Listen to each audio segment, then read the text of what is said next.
Hey, welcome back, and we're at WOR Round 4 in Canada, so home Grand Prix, and I wish I could say I liked it here. I'm not the biggest fan, but it is what it is, so we're going to go ahead and get started. Right off the bat, I'm terrified of these first two turns here. This is a tight track.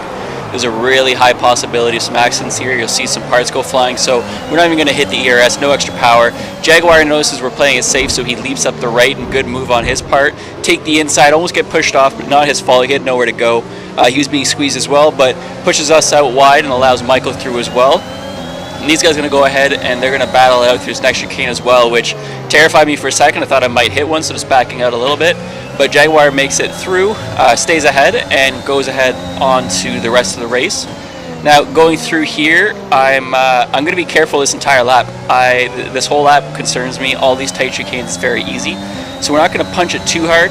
We've got Moss behind me, so the other McLaren, who comes rocketing up the right and will dive bomb right through. That counts as an illegal overtake, so he does get points and gets penalized for that later on at the race. But as we go forward, we've got Jamie from the Mercedes coming up the right-hand side, pulling a nice lunge on the inside. Good move on his part too. Nice and safe, no damage, no risk there. So good on him. So we're just going to go ahead and we're going to tuck him behind. I'm not going to try and push too hard just yet. I'm also going to be playing a slightly longer game. I know I'm on soft tires, but I want to try and run these longer if I can, longer than most. So we're going to go ahead and follow through this last chicane, and even there, you notice, I just don't know where they're going to brake per se. I don't want to rear end them too early, so just hanging back and taking it easy. But we're going to go ahead and finish up lap 1. Dropping back to 12th place in lap 1 is not ideal. Doesn't concern me though. I'm going to let these guys bleed their tires a little bit. I'll play it safe. Skipping ahead to lap 4, right on the back of Jamie, who passed us in lap 1. He wasn't managed to pull away, and we notice he goes wide in that turn. This is going to give us an opportunity because his exit's going to be slow, so when he gets to the end down here, he's going to be much slower, and we come up like a rocket ship, so there's not much he can do there. Good move on him though. He does try and hold with it until last second where he yields the position, and again, I give him credit for that too. He wouldn't have made it through without damage. We probably both have been collected there. So he backs off right at the right time. Now it's all kind of for loss in this because we come through this corner and just not playing it right, get on the curb at the wrong time, the wrong angle, and spin out and hit the wall, which is a terrible way to start it. Take a quick look, and there's no one coming yet, but I got to get the car back on the track and moving fast because I can't pull it in front of these guys coming. So we just get it on in time. Since the ghost car's there's no impact, so we're just going to go ahead and pull it into the pits. We're going to switch the wing out. This is going to take a lot of time and also changes my strategy of it. There's not much we can do. I know I've got rain coming later in the race as well, so I guess it's not a complete deal breaker. But I wanted to be on these much later. We go ahead and release, and just a weird game mechanics. We get released literally inside of Jaguar's car, but no worries there. It's not his choice. The game just releases you like that, so it's not like he did anything wrong. But we're going to go ahead and get back onto the safety car, restart. This is super annoying. If you notice on the right there, the McLaren of Moss hits the wall, takes his wing off, so he's got a lot of damage, so I know he's going to have to pit next lap. Lets his teammate through, but from this point on, this whole lap was quite frustrating, well, this first half at least, because he's got no wing, he's got no downforce, so the control in the car is really not there, which is why you see he's kind of all over the place. There's not much he can do about it, he's just trying to hold on. But if you ask me, this is one of those situations where he should be yielding it. He is not able to maintain the pace, he can't stay on his racing line, and I'm already quicker. So there's really no point. My assumption was he's holding it up for the sake of his teammate, but you can see how close we get there. So at this point, I'm just going to hold back. It's not worth me getting my damage. I know he has to pit at the end of this lap, which is he's probably 30 seconds from pitting anyway. So there's no reason for me to get up close and risk damage. The closer I got to him, the higher the chances were. So I'm just going to hang back here. And good on him for the second half of the lap because he does manage to kind of pull it together and keep the car going. And even there too, I was kind of surprised he didn't hit the wall, so good on him. But we're going to go ahead and launch up behind him now. I know he's going to go into the pits now. If he didn't, it wouldn't make any sense. So we're going to go ahead and rocket up the inside. We'll be side by side as we go through it, but I know as he goes into the pit, I'll be able to cut across here, and close too. I almost didn't make it across. I think I was probably paying attention to him a little more than I should have, but we make it through, and now it's time to chase on the rest of the cars.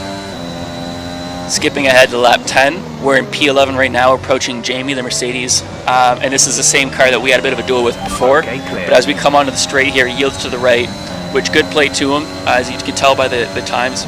In the top left, he is losing time very quickly, so we know he's damaged, but instead of getting in the way, he yields it, and thank you to Jamie for that one. It would have been really frustrating to have to wait behind another car before they pit.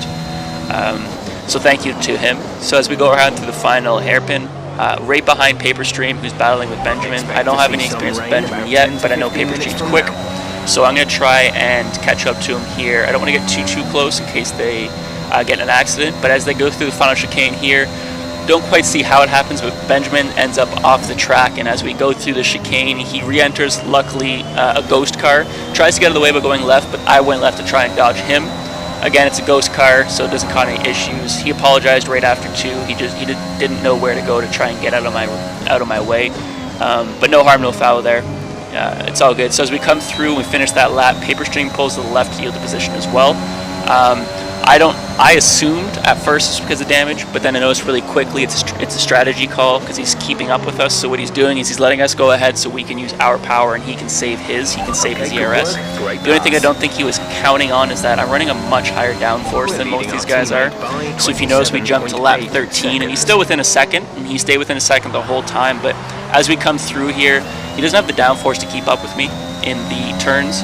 And this, once I can break that 1 second mark, he can't drop his wing on the straights, which means he's back to being the same pace as me on the straights. And that's really going to hurt him. So from this point, now that I pulled ahead outside of the 1 second, all I have to do is stay ahead of that 1 second, and he's going to drop back. There's not much he can do. So we're going to go ahead and just ride this out, because now we're in P5. We know rain's coming, and you can see here, skipping ahead to lap 19, a ton of rain. And we've somehow managed to stay out on these tires. It's rough though, and you can tell even by the car in the track up here, who was trying to hold his tires out just like I was, but it didn't work out for him. He spun it. So we're going to go ahead and use this opportunity now to pit. We're going to throw on the wet tires, and we're in a great spot. I don't have really any practice in the wets. I've never done a wet race at all, but I did a few practice laps in it. I feel fairly confident. We're in 3rd place right now, which is phenomenal. So honestly, I didn't expect to even be close to here by this point. So to be currently on podium in my home Grand Prix is pretty great feeling. As you watch here, these guys run away from me. This is a great safety car restart from Flash, and he slows him down there, and then I think he launches it. I think part of, for me at least, is if you watch all the rain, I didn't quite realize how far ahead the car was getting until I noticed that little puff of water behind him was all of a sudden way ahead. And I was sitting in the back just minding my own business and warming up tires. So good leap from Flash at the front. I know it caught both of us off. Me a lot more. I was 2.5 seconds almost away by the end of this lap. But not terrible. We do manage to catch up to him. We actually drive behind the pair of them for a while within about 1.5 seconds off. As we come in through here, at this point I'm starting to struggle. It's not terrible yet, but we got Frosty coming up the left, taking a peek. He's going to back off, take a look at the right. Doesn't see it there, so he tucks in behind. He's going to go ahead and follow us through the hairpin. But I know he's going to probably try for this again. Not the greatest exit on my part. I don't have any assists on, and no, he's got full traction control. So for him, this is pretty easy. Put the pedal down and just go. For me, I kind of have to worry about my inputs, don't spin the car. So he's going to come up the right-hand side. You see the arrow there as he tucks back in. He doesn't quite have enough speed to make the overtake in time. So good on him for not pushing it too hard. But as we come across the line, and we're going to start lap 27, I'm not too concerned. I think I can hold him back for a while. I also noticed that he's got a penalty and I don't, so I'm feeling pretty confident I can finish this in P3. We do get a safety car out, or a virtual safety car, which is not what I wanted. I was hoping at that point I could start building pace, but it is what it is. As we go around the final hairpin, these guys launch off again, and I don't have the greatest start here. Traction's rough, the car spins to the side a little bit. Frosty's right on me because we had the virtual safety start. I know this isn't going to be good. I know he's going to get by here. He's got traction control like I mentioned, so that's not going to be a problem for him. I'm not going to yield the position to make it easy for him. We're going to back out at the chicane, but we're going to make him sweat a little bit. Either way, good move on him. He gets through with a good clean line, and in the rain it's incredibly hard to overtake, and this isn't the easiest track to be driving in. So we jump ahead to lap 29. We're not far off from the end of the race. at this point. We're sticking with him okay at the front, but we get a penalty, and this is huge because before we didn't have him, which meant if I stay within 3 seconds of Frosty, I would inherit that position at the end. And if he does pull away from me, the 2 guys behind me had penalties, so if they passed me, I would still be able to keep my position as long as I stay within 3 seconds. My problem here is I'm bleeding pace at this point. I've got no grip, and you can see it. I'll leave this lap up for now. I know I'm not going to be able to stay ahead of Michael. I know he's quick. I've seen him in a few races. So the best I can do right now is try my best to stay ahead.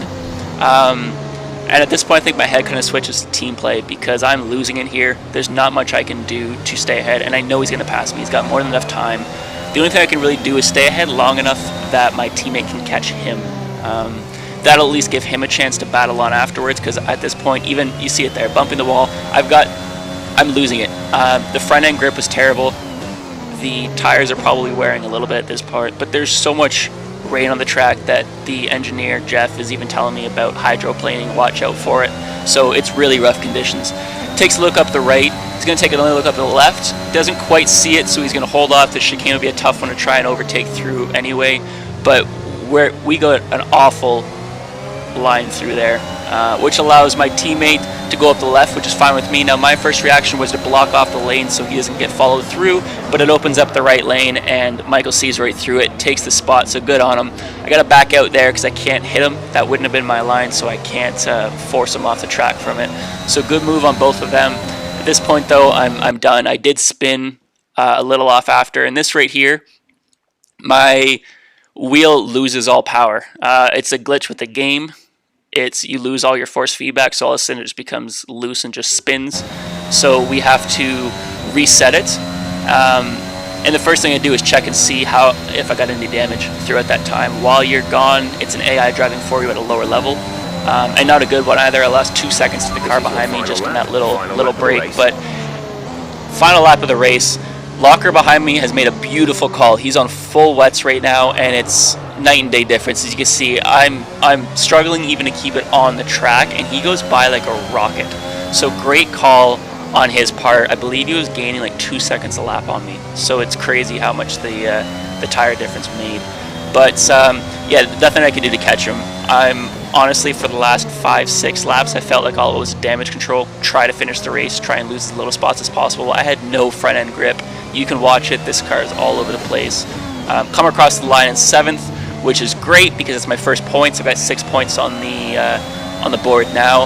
It's a little frustrating when I was in 3rd, but it's a learning lesson. So we go on, and congratulations to Jake, who in the Red Bull here, who does finish 1st, and to Jeff, who in the Mercedes 2nd. I think if it was dry, he probably would have won it, and I think actually my chance would have been pretty well to stay on podium if it was dry, but didn't work out that way.